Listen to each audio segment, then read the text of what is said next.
despertarme un poco. Ya me tomé mi café, entonces ahora sí ya vengo despierto desde el momento uno. Vamos a comenzar y acompáñame a Génesis 28, versículos 10 al 12. No sé si recuerden que estamos en serie todavía y esta es la plática número 4 de la serie que se llama ¿Qué pasó con la adoración? Espero que verdaderamente les esté sirviendo y nos ayude a traer enfoque y dirección en cuanto a qué es la adoración. Y démonos cuenta de algo. El domingo es cuando los adoradores que adoraron lunes, martes, miércoles, jueves, viernes y sábado únicamente se reúnen a hacerlo de una manera masiva. Pero somos adoradores en todo momento. Génesis 28:10 dice: Jacob salió de Beerseba y fue para Harán. Llegó a cierto lugar, y si puedes remarcar ahí cierto lugar, y pasó la noche porque el sol se había puesto.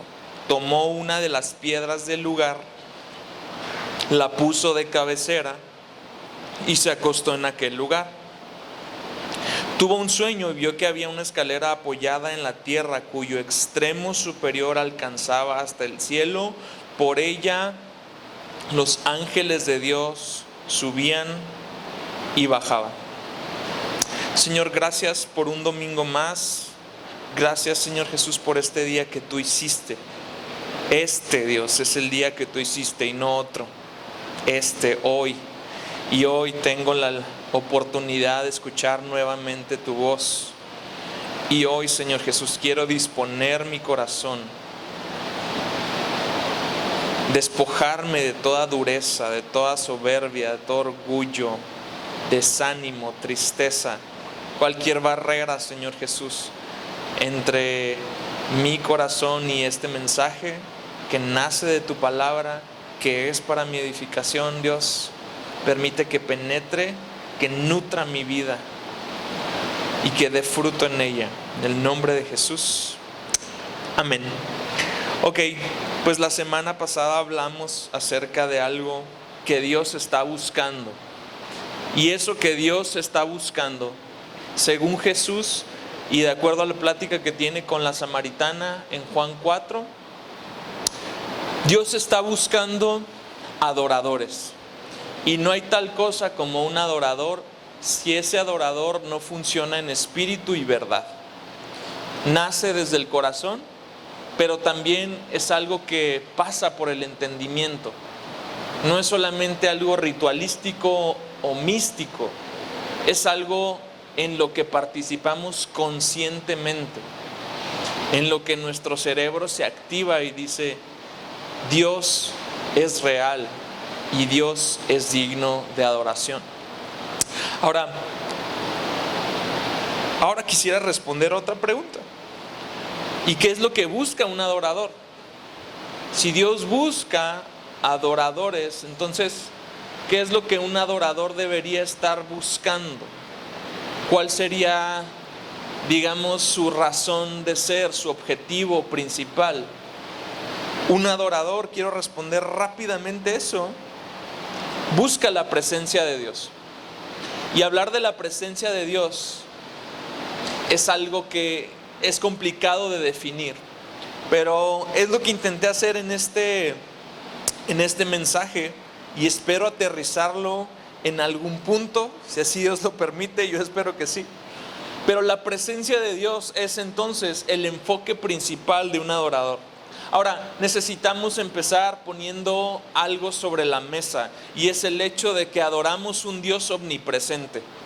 Cuando hablamos de buscar la presencia de Dios, no hablamos de un Dios que pueda escapar de nosotros, ¿sí? O que se esté escondiendo de nosotros. Según el Salmo 139, encontramos que Dios está en todos lados, y de una forma muy bella el salmista lo pone así para que nosotros lo captemos. Dice: jamás podría escaparme de tu espíritu. jamás podría huir de tu presencia. Estamos rodeados por Él. Él es la plenitud de aquel que lo llena todo en todo.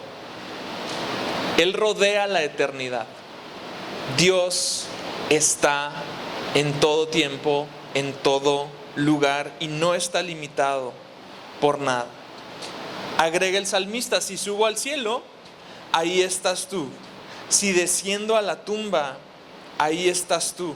Si cabalgo sobre las alas de la mañana, si habito junto a los océanos más lejanos, aún allí me guiará tu mano y me sostendrá tu fuerza. Podría pedirle a la oscuridad que me ocultara y a la luz que me rodea que se convierta en noche, pero ni siquiera en la oscuridad puedo esconderme de ti. Para ti la noche es tan brillante como el día, la oscuridad y la luz son lo mismo para ti. Entonces, Manuel, ¿a qué te refieres con buscar la presencia de un Dios omnipresente? Si Él está en todos lados. Sucede que operamos en dos facetas de la presencia de Dios.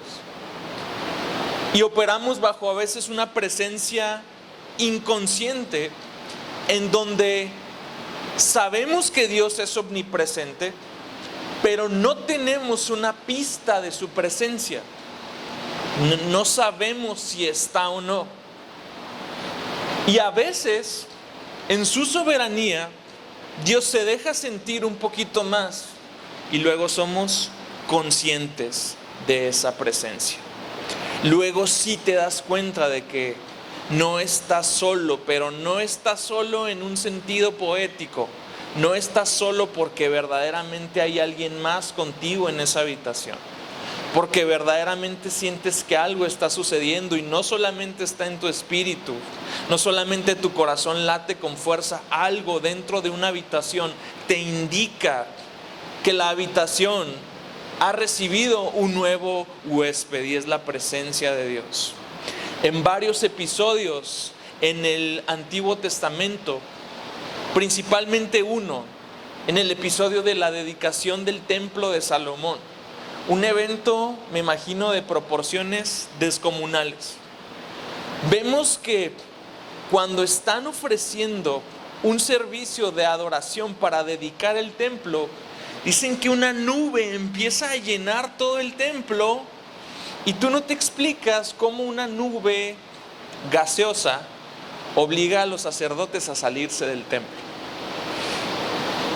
Bueno, ese es al menos un ejemplo de que la presencia de Dios es real. Dios no se anda con rodeos. Cuando es invitado, se hace sentir. Y los sacerdotes que estaban en ese momento, en ese servicio, fueron tan conscientes de que la presencia de Dios estaba ahí, que se tuvieron que salir por un momento del lugar. Entonces, sucede algo. Tenemos exactamente el tiempo marcado en la historia, el tiempo en el cual hubo una ruptura entre esta sensibilidad del hombre respecto a la presencia de Dios. Génesis 3:8 lo indica perfectamente. Dice: y oyeron, o sea, Adán y Eva, oyeron al Señor que paseaba en el huerto al fresco del día. Entonces el hombre y su mujer se escondieron de la presencia de Dios entre los árboles del huerto. ¿Por qué se escondieron Adán y Eva? Porque ya habían pecado. ¿Sabía Dios que ya habían pecado? Sí. Y aún así su presencia había descendido, como normalmente quizás lo hacía. Y es muy triste, donde Dios continuamente está buscando al hombre, y en este momento Dios baja a buscar al hombre, y el hombre por primera vez en su existencia ya no desea la presencia de Dios. Por primera vez el hombre ha trazado por sí solo un espacio entre él y Dios. Y es muy triste porque después del pecado, Adán y Eva quedan separados de su presencia. Antes había un solo lugar, la presencia de Dios habitando ahí donde ellos estaban. Ahora hay dos lugares, un lugar inconsciente donde no sabemos si está Dios y otro lugar consciente donde sabemos que está Dios.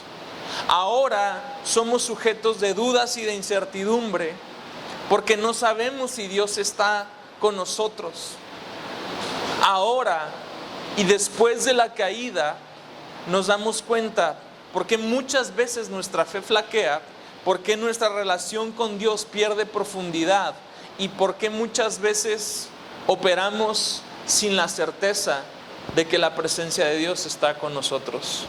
Hubo una ruptura. Entonces, después de pecar, el hombre perdió sensibilidad a la presencia de Dios. No solamente estaban conectados, Adán y Eva oyeron. O sea, ¿te imaginas? Sus sentidos podían estar sensibles, como tú oyes que tus hijos se acaban de levantar, que están jugando ahí arriba. Sabes exactamente cuando se escucha un golpe en el piso, si el golpe es meritorio de que tú vayas al segundo piso y veas si están bien o no. Sabes cuáles van a ser las consecuencias, sabes quién le pegó a quién. Sabes todo porque tus oídos están afinados al ecosistema salvaje que a veces es la casa. Y Adán y Eva estaban tan afinados a la brisa vespertina del Edén que sabían cuándo esa brisa era el caminar de una persona más.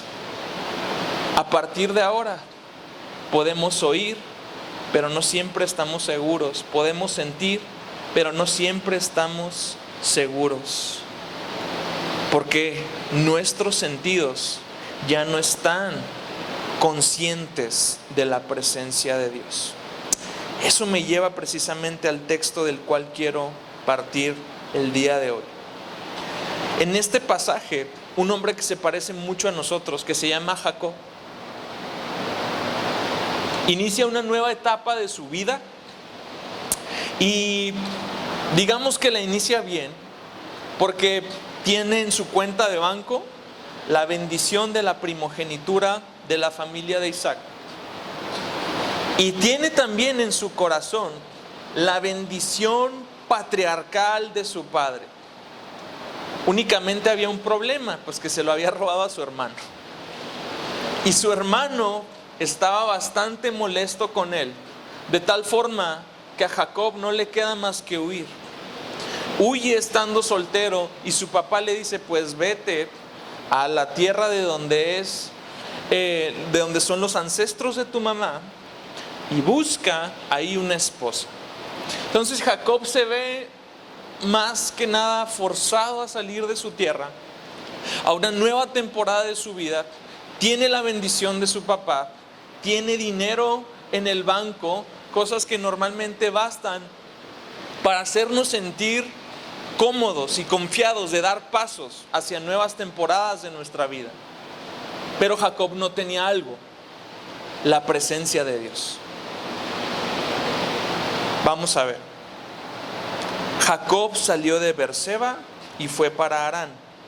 De pronto llegó a cierto lugar. Y dice que remarcara cierto lugar, porque este cierto lugar va a ser transformado por lo que va a suceder ahí. Este cierto lugar va a empezar a tener una atracción y un peso en la vida de Jacob, no por lo que hay en ese lugar, sino por lo que en ese lugar sucedió. Y leímos ahorita al principio que él tiene un sueño, que pone una almohada de piedra. Quizás de ahí salió esta canción que dice: de piedra ha de ser la almohada, de piedra la cabecera. Y de ahí es de donde Jacob parte para el resto de su vida. Entonces tiene el sueño, ve cómo los ángeles de Dios suben y bajan, y de repente este cierto lugar se transforma. Y en el sueño dice, versículo 13, Génesis 28: el Señor estaba de pie junto a él y dijo: yo soy el Señor, el Dios de tu padre Abraham y el Dios de Isaac. La tierra en la que estás acostado te la daré a ti y a tu descendencia. También tu descendencia será como el polvo de la tierra. Te extenderás hacia el occidente y hacia el oriente, hacia el norte, hacia el sur. Y en ti y en tu simiente serán benditas todas las familias de la tierra. Hasta aquí Jacob no tenía nuevas noticias. Hasta aquí Jacob en teoría era titular de lo que ya sabía que le correspondía por ser el beneficiario de la primogenitura de Isaac y por tener la bendición patriarcal que venía desde el padre fundador de una nueva nación que estaba en desarrollo llamado Abraham. Aquí es donde la situación cambia. Versículo 15. Ahora bien, yo estoy contigo. Yo estoy contigo. Te guardaré por donde quiera que vayas y te haré volver a esta tierra. No te dejaré hasta que haya hecho lo que te he prometido. Aquí se puso bueno. Aquí la historia se pone interesante. Porque ahora Jacob no solamente marcha con los recursos y con los títulos y las bendiciones que le corresponden. Ahora Jacob tiene un aliado en su camino. Sí, Dios está en todos lados. Pero en ese momento Dios le dice: no solamente es mi presencia omnipresente la que te habrá de acompañar, así como acompaño cualquier cosa. Ahora estarás consciente de que yo estoy contigo. Ahora tú tienes una certeza de que la presencia de Dios va acompañando tu camino. Y luego Jacob, no sé si te ha pasado cómo te levantas cuando tienes una pesadilla. Así me recordó eso, ¿no? De repente te levantas todo hacendoso, te bañas y ¿qué pasó? No, nada, todo bien. Soñaste bien feo y nada. Jacob se levantó muy de mañana, tomó la piedra que había puesto de cabecera, la erigió por señal y derramó aceite por encima. A aquel lugar le puso el nombre de Betel. Ya no era cierto lugar, ahora es Betel. Betel significa casa de Dios. Aunque anteriormente el nombre de la ciudad había sido Luz. Aunque la presencia de Dios está en todas partes, sí, está en el cielo, está en la tierra, ahora vemos cómo la presencia de Dios está en un lugar en particular. Cuando Jacob se levanta,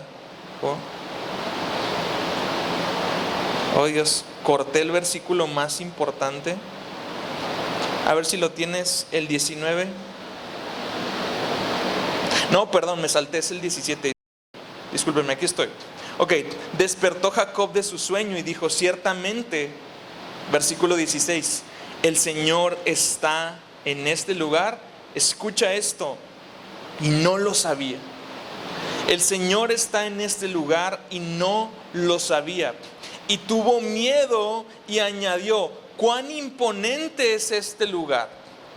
Versión Reina Valera 1960, me encanta, que dice: cuán terrible es este lugar. Esto no es más que la casa de Dios, y esta es la puerta del cielo. Jacob se había levantado diferente esa mañana, porque el lugar en el que había estado, cierto lugar, se transformó en la casa de Dios. Ese cierto lugar le dio a Jacob una nueva dimensión en su propósito, en su vida. Y no era lo que él ya sabía, los bienes y la familia que él podría tener. Era que había alguien más acompañando ese propósito, y era la presencia consciente de Dios. Dios está en este lugar y yo no lo sabía. Partimos de algo muy importante y muy interesante que tiene que ver con la presencia de Dios. En la palabra original para presencia vamos a encontrar la palabra griega panim. que significa rostro. Jacob se está adentrando a algo que no tiene ni idea de lo que es, pero que se convierte en la plataforma de lo que es una vida cristiana como tal. Un día le pregunta a un estudiante al teólogo R.C. Sproul, ¿cuál es la idea de la vida cristiana? Y R.C., haciendo gala de sus vastos conocimientos, le dice, coram deo. Si el estudiante se queda así.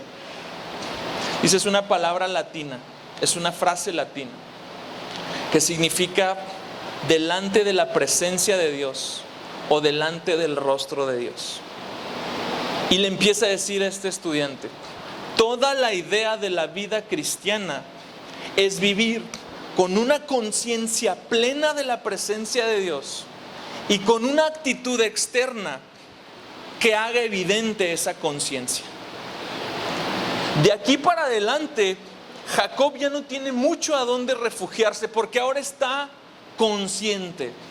Ahora sabe que la presencia de Dios lo acompaña hacia todas partes. No hay ningún lugar donde él se pueda ir a esconder. ¿Sabes? Betel es un lugar importante, pero no es necesariamente la indicación de que solamente en un lugar la presencia de Dios habrá de ser manifiesta para nosotros. Betel es solo el inicio y es un lugar muy significativo y lo va a ser para Jacob, pero es solamente el punto 1 donde todo comienza. Ahora Jacob está consciente y tiene que vivir consciente de eso. Coram Deo, dice R.C. Sproul, es vivir toda la vida en la presencia de Dios, bajo la autoridad de Dios, para la gloria de Dios. Vivir en la presencia de Dios es entender que lo que sea que hagamos y donde sea que lo hagamos, estamos haciéndolo bajo la mirada de Dios. Dios es omnipresente, no existe lugar tan remoto que podamos escapar de su mirada penetrante. Ser consciente de la presencia de Dios es ser consciente también de su soberanía. En su soberanía, Él se manifiesta a Jacob, le da un sueño tan real y tan vívido que se levanta todo asustado muy temprano en la mañana y dice, esto no fueron lo que me cené anoche. ¿Me explico? Tú sabes cuando tus emociones se quedaron muy atrás en el camino y cuando algo sucedió en tu vida, cuando la presencia de Dios estrujó las fibras más profundas de tu ser y está evocando algo que por tu sola fuerza, tus ganas, tu empeño, jamás podrías ser capaz de lograrlo. Vivir bajo la soberanía divina envuelve no solamente una sumisión a Dios.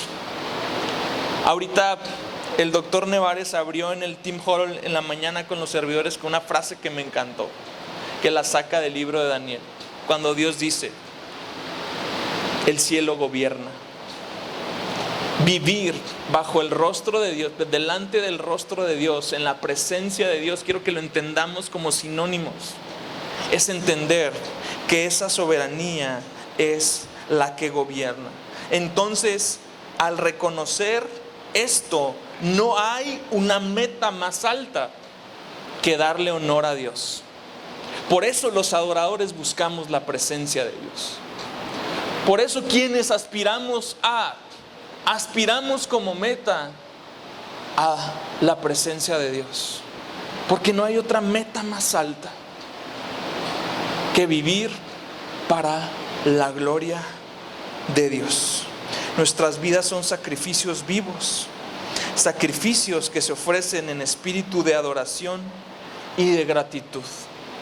Ahora bien, si vivimos delante del rostro de Dios para la presencia de Dios y no tenemos nada que ocultar, gracias a Dios, porque eso nos invita a vivir una vida de integridad.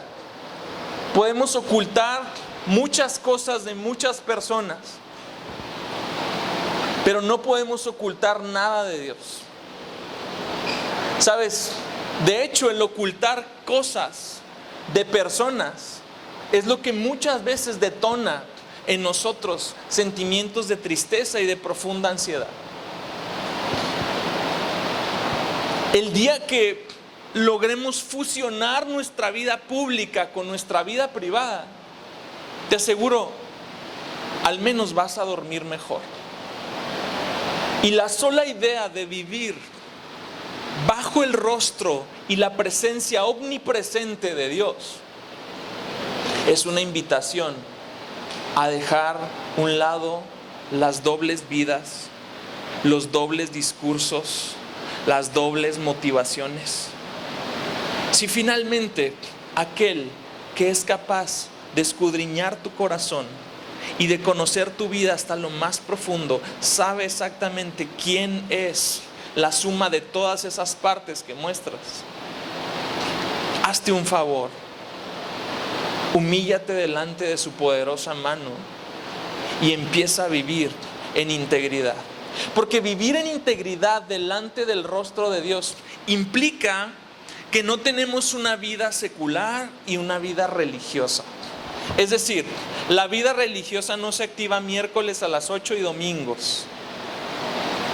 Toda nuestra vida es una vida religiosa. No es una experiencia religiosa, como decía el otro salmista. Es una vida religiosa. ¿En qué sentido religiosa? Por las prácticas, porque yo hablo así y a todos mis compañeros les digo, el Señor te bendiga. El otro día me da mucha risa porque me escribe un cliente de hace mucho y me dice, buenos días Manuel, la paz sea contigo. Y me da mucha risa porque, ¿qué cliente es? Y o sea, como que ahora la persona sabe que soy pastor y piensan que yo hablo así, la paz sea contigo. Y yo le contesto, la paz sea contigo. También se llama, lo estoy balconeando. Sí, eso no es vivir una vida religiosa. Vivir una vida religiosa es entender que en el más puro sentido de la religión es el sacrificio vivo que se está muriendo todos los días, que soy yo. La obediencia que me hace ofrecer ese sacrificio vivo en primer lugar, que es la noción de que estoy viviendo delante del rostro de Dios, en la presencia de Dios. No hay lugares oscuros en mi vida. Puede haber lugares oscuros en tu habitación, en tu casa, lugares oscuros en tu mente, pero si verdaderamente empiezas a abrirte a vivir para la gloria de Dios, no hay lugares oscuros. El cristiano que compartimenta su vida en dos secciones, la religiosa y la no religiosa, no ha entendido la gran idea. La gran idea es que o toda la vida es religiosa o nada de ella lo es. Dividir la vida entre lo religioso y lo no religioso es en sí mismo un sacrilegio. El pueblo de Israel, como siempre, nos da cátedra de qué no hacer. Jeremías 7, 8 al 11. Si tienes Biblia NBLA, me encanta esa versión que tiene subtítulos que ayudan mucho. Porque los subtítulos te meten mucho en el contexto del capítulo. Y si tu Biblia NBLA la tienes ahí, vas a ver que en el versículo 7 dice la verdadera adoración. Capítulo 7 de Jeremías dice la verdadera adoración. ¿Y por qué dice la verdadera adoración? El pueblo se sabía bajo asedio de las naciones enemigas, pero su vida religiosa, entre comillas, decían, bueno, como el templo de Dios está aquí, pues no pasa nada, porque el templo de Dios está aquí. Y se para Jeremías en la puerta del templo y les empieza a echar un balde de agua fría con este discurso. No se dejen engañar, ni crean que nunca tendrán que sufrir, porque el templo está aquí. Es una mentira. ¿De verdad piensan que pueden robar, matar, cometer adulterio, mentir y quemar incienso a Baal y a los otros dioses que tienen? ¿Qué está haciendo Jeremías? Repasando los 10 mandamientos. ¿Qué está diciendo Jeremías? ¿De verdad piensas que puedes romper la ley de Dios sistemáticamente y luego venir y presentarse delante de mí en mi templo a repetir, estamos a salvo, solo para irse a cometer nuevamente todas las mismas maldades? ¿No reconocen ustedes mismos que este templo que lleva mi nombre se ha convertido en una cueva de ladrones? Les aseguro que veo todo el mal que ocurre ahí. Yo, el Señor, he hablado. Dios le está diciendo al pueblo, tu adoración, o sea, no porque vayas al templo, no porque tengas los ritos, si tu vida es religiosa, esto es una vida religiosa mal. El rito que alivia la culpa. ¿Y qué digo alivia? La anestesia. Le das una aspirina a la culpa. Y luego volver a lo mismo. ¿Qué nos quiere decir Jeremías? Esto no es la verdadera adoración. La verdadera adoración es el sentimiento convencido de que la presencia de Dios está conmigo también cuando salgo de la iglesia y está conmigo en mi casa. Y de que muchas veces, quizás por mis acciones, yo me vuelvo insensible a esa presencia, pero que no por eso la presencia de Dios deja de estar ahí. Nuestra cultura pentecostal, de pronto había discursos como, si haces esto, el Espíritu se va a ir, ¿no? O a veces chuscamente decimos, a más de 120 se baja el ángel de la guarda del carro cuando vas en carretera, ¿no? Como si hubiera circunstancias que pueden detonar que Dios se aparte por completo de nosotros. Eso no es posible. Pero si hay circunstancias que, como Adán y Eva, te pueden llevar a una incertidumbre total, a una inconsciencia total de la presencia de Dios.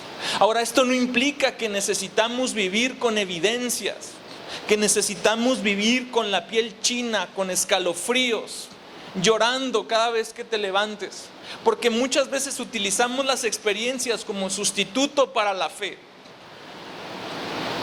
Y mi milagro es realmente, en el fondo de todas las cosas, no una necesidad, sino un pretexto para que siga creyendo en Dios. Y mi experiencia es, en cierto sentido, la expectativa de esperar vivir algo para no tener que ejercitar mi fe en Dios. Y Dios nos va a ir demostrando estas temporadas a lo largo de nuestra vida.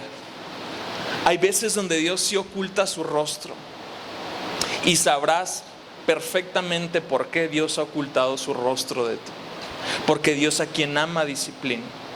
Y sabrás perfectamente cuando esos momentos de silencio te están invitando a buscarlo verdaderamente, con ahínco, con fervor, o cuando esos momentos te están invitando a decir, necesitas vivir de una forma íntegra. Porque el asistir al templo no es todo. Tu vida es la vida que Dios necesita vivir. Y Jacob, continuando con la historia, hace su vida y se casa una vez y otra vez. Y Jacob empieza a prosperar allá fuera de la tierra de sus papás. Y luego Jacob empieza a tener problemas porque su suegro es tranza y de repente se portaba muy bien con él, y ahora le hace tranza con las ovejas y con el ganado, y ahora Jacob ya no se siente a gusto, y de repente, otra vez, en un momento de lejanía de Dios, donde Jacob, debiendo de haber vivido con la conciencia de que Dios estaba con él, pierde la brújula Y Dios en su soberanía nuevamente se revela. Génesis 31:12 le dice: levanta ahora los ojos y ve que todos los machos cabríos que están cubriendo las hembras son rayados, moteados y abigarrados. ¿Por qué? Porque él y Labán hacían una especie de sorteo. Tú te quedas con las moteadas y yo con las rayadas. Y luego Labán veía que eran más las ovejitas rayadas o el ganado rayado y le decía: no, cambio de planes. Ay, ese es material para otra prédica, esas que incomodan a las familias. Después, ahorita estamos con un tema más bonito. Entonces, Dios le dice que finalmente Él está detrás de que después de mucho tiempo Jacob esté un paso adelante de Labán. Y cada vez que Labán le quiere jugar chueco, Dios respalda a Jacob y Jacob termina quedándose con lo que le corresponde. Pero lo que viene después es lo interesante. Dice: pues yo he visto todo lo que Labán te ha hecho. Y nuevamente Dios reafirma su nombre delante de Jacob, diciéndole: yo soy el Dios de Betel. El mismo Jacob: he estado contigo todo este tiempo, he visto las tranzas de tu suegro y hoy otra vez estoy aquí llamándote. Yo soy el Dios de Betel, donde tú ungiste un pilar, donde me hiciste un voto.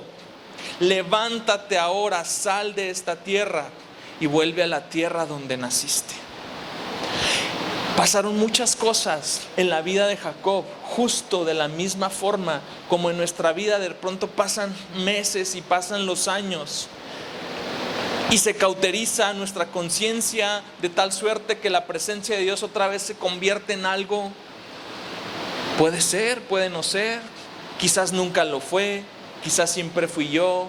Era muy joven en aquel tiempo, era muy ingenuo. Ahora sé más cosas. Antes la iglesia era diferente.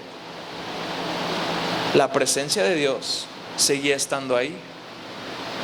Y ahora Dios va con Jacob y le recuerda: número uno, yo estoy aquí. Número dos, tú no perteneces aquí, tienes que regresar. Yo soy el que te topaste aquella vez. Yo he estado pendiente de tu vida. Tienes que dar un paso ahora fuera de esta nación. Levántate, sal de esta tierra y vuelve a la tierra donde naciste. El caso es que Jacob, como muchos de nosotros, sigue huyendo de la presencia de Dios, como si eso fuera posible, como si eso fuera verdaderamente la vida. Y veamos, Dios le está llevando a ese lugar, porque en ese lugar pasó algo, y en ese lugar Jacob hizo un voto, y Jacob tiene que recordar lo que pasó en ese lugar. Pero a Jacob le siguen pasando cosas y no regresa. Y la presencia de Dios sí está con él, pero la misma presencia de Dios lo está empujando a que haga otras cosas, a que se mueva, a que finalmente cumpla su propósito, a que se convierta en la nación que se debe convertir. Pero Jacob está todavía inconsciente de eso. Y tiene que llegar lo que nos llega una y otra vez a ti y a mí para que finalmente agarremos la onda. ¿Sabes qué es? Un broncononón, una bronca, un problema. O sea, desgraciadamente tienen que venir las circunstancias a quebrarnos para que otra vez vuelva esta conciencia y esta sensibilidad de que no hemos estado caminando solos todo el tiempo, pero de que tampoco vivimos para nosotros mismos todo el tiempo. Génesis 35, te resumo la historia rápido. Una de las hijas de Jacob es abusada por un hombre. En este proceso, no sé por qué a Jacob le toma tanto agarrar ahora sí sus chivas e irse, literalmente sus chivas, y tarda muchos años en irse a donde Dios le había dicho que se tenía que mover. Y en ese momento, en ese lapso, una de sus hijas es abusada sexualmente. Eso no es toda la historia. El abusador finalmente quiere hacer las cosas bien, se quiere casar con ella, pero los hermanos de Dina, la hija de Jacob, no perdonan lo que hizo este hombre. Y van, los engañan y acaban con todos ellos en una ciudad. Pues lo que pasa es que en este tipo de naciones, así como sucede ahora, los rumores se corren. Y los rumores decían que este rey llamado Siquem le había abierto las puertas de su casa a la familia de Jacob, y los hijos de Jacob los habían traicionado y los habían matado a todos. Se le vino una buena bronca familiar a Jacob. ¿Dónde estaba Jacob? En Betel. Seguía en Siquem, seguía en su rollo, queriendo vivir para sí mismo quizás, con buenas intenciones quizás, con un buen pedigrí religioso quizás. No tenemos noticia de que Jacob se hubiera postrado ante otros dioses. Bueno, sus esposas sí. No todo estaba bien. No todo estaba bien en la vida de Jacob. Detona esta bronca familiar y Dios le vuelve a recordar: vete a Betel. Versículo 1, capítulo 35. Después de todo esto, ante la amenaza de que más pueblos se levanten a cobrar ahora venganza por lo que le hicieron a Siquem, entonces Dios le dijo a Jacob: levántate, sube a Betel y habita ahí. Ya no le está diciendo ve y acuérdate, ahora es: Jacob, tu lugar es en una conciencia total, plena y absoluta de mi presencia. Yo te tengo que mover, mi presencia está en todos lados, pero yo te tengo que mover al lugar que te va a recordar constantemente donde tú y yo nos conectamos, donde se perdió mi presencia inconsciente y pasó a ser una presencia consciente, y tú sabías que yo estaba ahí, y entramos en pacto, y tú sentiste que yo estaba ahí, y tu vida cobró un sentido distinto. Habita allí. Haz allí un altar a Dios que se te apareció y que le recuerda cuando huías de tu hermano Esaú. Jacob, estas broncas ya te habían pasado antes, pero en medio de esas broncas tú te encontraste conmigo. En medio de esas broncas yo me presenté a ti. Pero pasan los años y nos quedamos con el eco de una experiencia pasada, con el eco de lo que Dios hizo una vez, con el eco de que sí, tuve mis buenos tiempos. Pues recupéralos, levántate, haz de la presencia de Dios el lugar de tu habitación. Ahora, aquí se empieza a transformar la historia, porque Jacob ya no está solo. Jacob conoce Betel, pero ni sus esposas, ni sus hijos, ni sus criados, nadie conoce Betel. Esto se convierte en una invitación para la adoración congregacional, donde no solamente uno vive de su experiencia, sino hace partícipe a su familia y se une con toda una multitud de esa misma experiencia. Porque todas las otras personas que estaban con él tenían que saber lo que Betel significaba para él. Tenían que llegar otra vez a este lugar rebautizado como la casa de Dios, a encontrarse con Dios nuevamente. Y Jacob parece que por fin entiende lo que tiene que hacer. Toma las decisiones que todo adorador toma para regresar a la presencia consciente de Dios, para eliminar esa frialdad y esa incertidumbre. Es bueno tomar el ejemplo de Jacob, no como una guía al pie de la letra, pero sí quizás como una buena inspiración o un buen punto de partida. Jacob toma dos decisiones muy importantes y las participa, las anuncia a todo su séquito. Les dice: quiten los dioses extranjeros que hay entre ustedes, purifíquense y cámbiense los vestidos. Levantémonos y subamos a Betel. Cuando sabemos que queremos regresar al lugar donde la presencia de Dios se demostró a nosotros alguna vez, que fue fuerte, que fue real, que fue vívido, necesitamos prepararnos. Y lo que hace un adorador de oficio, de vocación, en primer lugar, es darse cuenta que muchas veces los altares de nuestro corazón ya se han llenado. Y este tema lo he venido tocando en todo el año, y como ustedes podrán notarlo, no me ha cansado, porque es tan cierto. Porque siempre está presente la idolatría en nuestras vidas, porque la idolatría sigue estando ahí.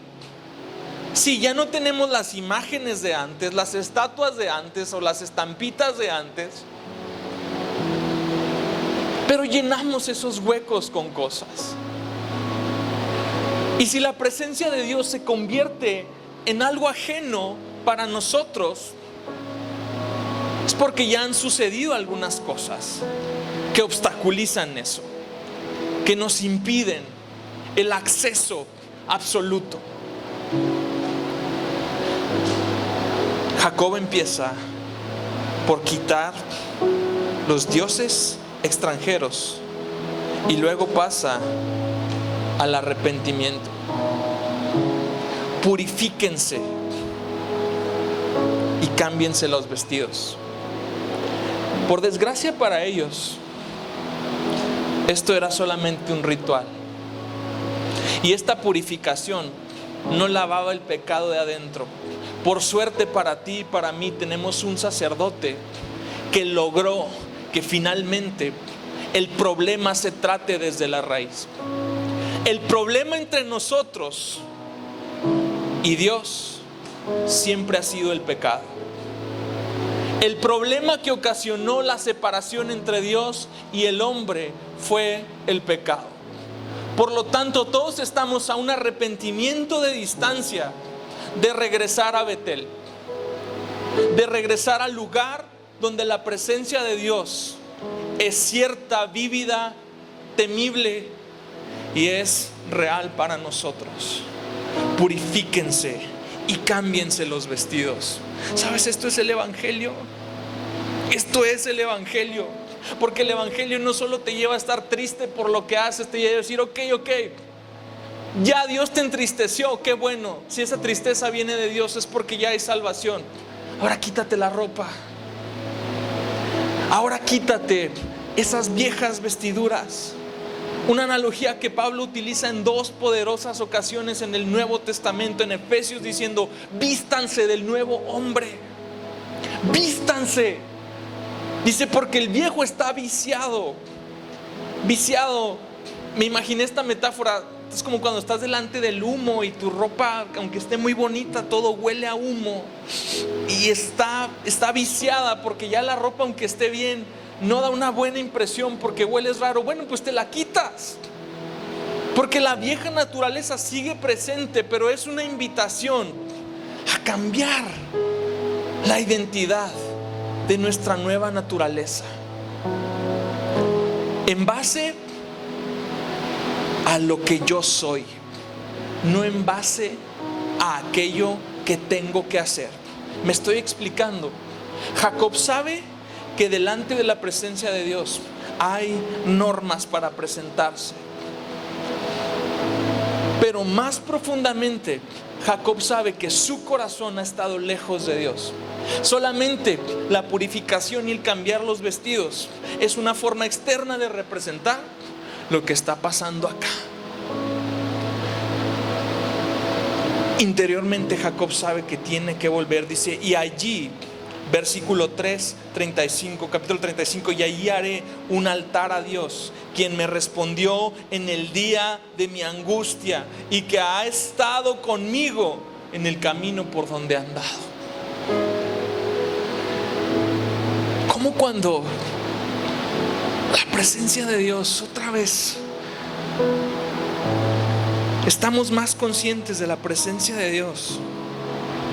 Nos es más fácil verlo en retrospectiva. Como cuando te sientes solo, aislado, te es más fácil decir: nunca he estado conmigo, he estado solo, yo solo, mi sufrimiento es solo, mis lágrimas es solo, las traiciones las he vivido solo. Y luego la presencia de Dios empieza a sentirse un poco más el peso. Y Jacob dice: Él ha estado conmigo. Me recuerda mucho también lo que le sucede a Moisés, porque es idéntico lo que le sucede a Moisés. Éxodo 32 nos dice la regadota del pueblo de Dios cuando construyen un becerro de oro.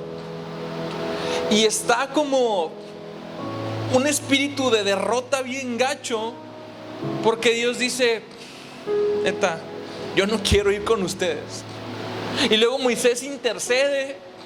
Y luego Moisés está como desmoralizado. Y Dios le dice: ¿sabes qué? Como ustedes no cumplieron su parte del pacto, yo sí la voy a cumplir. Aunque ustedes, yo sí. Porque así es Dios. Le dice: ve, llévate el pueblo a la tierra prometida. Y Moisés hace algo que solo los adoradores hacen. Y le dice: Dios, si tu presencia no está conmigo, yo no quiero ir a ningún lado. ¿Por qué Moisés? Porque él sabía que detrás de cada una de las maravillas, señales y prodigios que él había vivido durante todo ese tiempo, algo más poderoso sucedía en la identidad del pueblo de Israel. Y era que la presencia de Dios caminaba con ellos. Y en algún momento Dios le dice: toma todas las bendiciones del pacto, menos el dador del pacto. Y Moisés se da cuenta: no son las bendiciones, es el dador de ellas. Y muchas veces en nuestra vida se presentan situaciones en donde llegamos a estas encrucijadas. Jacob ya traía la bendición, Jacob ya traía la cuenta llena, pero la presencia de Dios no estaba con él. Moisés ya tenía firmado un pagaré de parte de Dios, un cheque en blanco: vete a la tierra prometida y ahí te vas a establecer.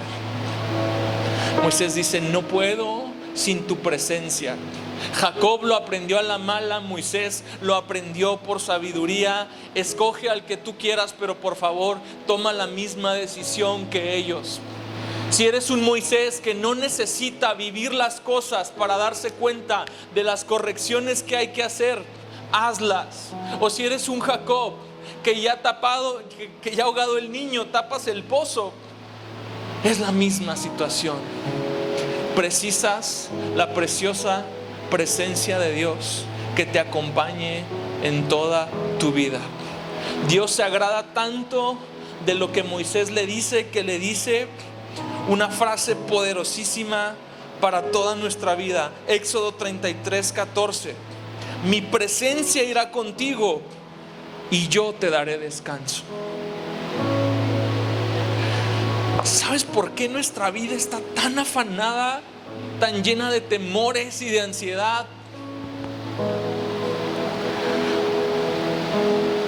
Porque estamos caminando sin que la presencia de Dios nos dé descanso. Oh, Dios está ahí y nos ve, pero no viene el reposo de su presencia. Versículo 4, Génesis 35. Se entregaron pues a Jacob todos los dioses extranjeros que tenían en su poder, los pendientes que tenían en sus orejas, y Jacob los escondió debajo de la encina que estaba junto a Siquem. Al continuar el viaje, hubo gran terror en las ciudades alrededor de ellos, y no persiguieron a los hijos de Jacob. Jacob no llegaba a Betel todavía. Y las bendiciones de Betel ya estaban ahí. Vamos, otra vez, no es el lugar, era el significado del lugar. Jacob tenía que recordar Betel para recordar una cosa más importante que Betel: la presencia que había estado ahí. Y esa presencia lo seguía en todos lados. Tan pronto como él toma la decisión de quitar la idolatría, de empezar a hacer cambios sustanciales en su vida, Dios le quita el problema. Dios le quita la bronca. Los santos de antes y los de ahora han tenido muchas características en común. Sus vidas de ejemplo han sido enmarcadas por un carácter piadoso, un corazón caritativo, un desprendimiento personal, una relación de íntima devoción a Dios y la disposición de morir por su fe. Todo esto es debido a que se han mantenido en y con la presencia de Dios. En nuestra debilidad, su presencia nos da poder. En el precipicio de las pruebas, su presencia nos da descanso. En el camino incierto y pedregoso, la presencia de Dios nos acompaña y nos hace saber que en todo momento Él está ahí. En el momento en que decidamos ser conscientes de que Él va delante de nosotros, viene el descanso. En el momento en el que quitamos la idolatría y quitamos todo estorbo interno para Él, entonces la verdadera adoración tiene sentido. Entonces podemos vivir una vida delante del rostro de Dios, sin nada que ocultar, no porque seamos perfectos, sino porque decidimos dejar de engañarnos a nosotros mismos, tomar la verdadera y más pura identidad que nos fue asignada, que es la de un adorador, que si bien es cierto tiene un montón de faltas, también es cierto, tiene un Dios perdonador, un Dios de gracia, a quien no tiene nada que esconderle, pero que sí tiene todo que entregarle. Su vida, sus ídolos, sus fallas, sus peores momentos, todo le pertenece a Dios, porque vivimos por Él, para Él y para su gloria. Vivir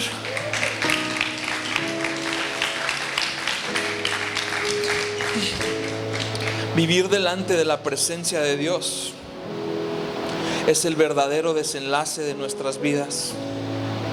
Último texto que te quiero leer: Apocalipsis 21, 3 al 4. O sea, cuando te hablo de la presencia de Dios, no es un tema, otra vez, como que se escuche muy rimbombante, ¿no? Para que nuestro coeficiente religioso se sienta satisfecho. Es el fin. O sea, las cosas que pasan en Apocalipsis 21 es el porqué de Génesis 1. ¿Me explico? Todo lo que pasa en la Biblia tiene razón de ser a la luz de Apocalipsis 21. Apocalipsis 21, 3 al 4 dice: entonces oí una gran voz que decía desde el trono: el tabernáculo de Dios está entre los hombres, y Él habitará entre ellos, y ellos serán su pueblo, y Dios mismo estará entre ellos. Esta tensión entre si puedo sentir a Dios o si no puedo sentir a Dios, entre que Dios a veces se esconde o entre que yo a veces me alejo, tiene fecha de caducidad. Y hay de dos formas: o llegamos allá porque se acabe nuestro tiempo aquí, o Cristo viene y entonces nuestra vida de adoración se purifica. Mientras tanto, somos llamados a resistir. Mientras tanto, somos llamados a perseverar. y a buscar la presencia de Dios.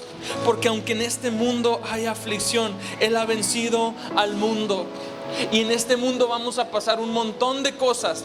Y no es sino hasta el punto en que nos volvamos a reconectar en absoluto con la presencia de Dios, donde el versículo 4 dice: Él enjugará toda lágrima de sus ojos, y ya no habrá muerte, ni duelo, ni clamor, ni dolor, porque las primeras cosas han pasado. ¿Por qué? Porque ya estamos en ese lugar. Mientras tanto, resiste, aguanta. Mientras tanto, la presencia de Dios tiene que buscarse. Mientras tanto, una vida de adoración tiene que ejercitarse. Este músculo de adorador tiene que ser llamado a estar en una búsqueda constante de su gloria. Señor, te damos gracias por este mensaje.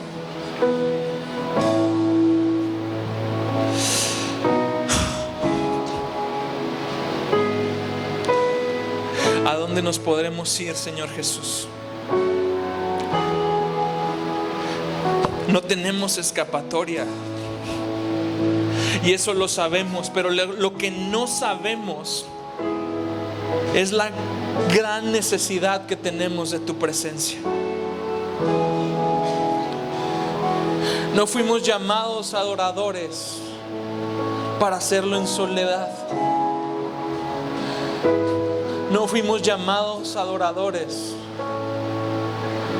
para hacerlo de una forma egoísta.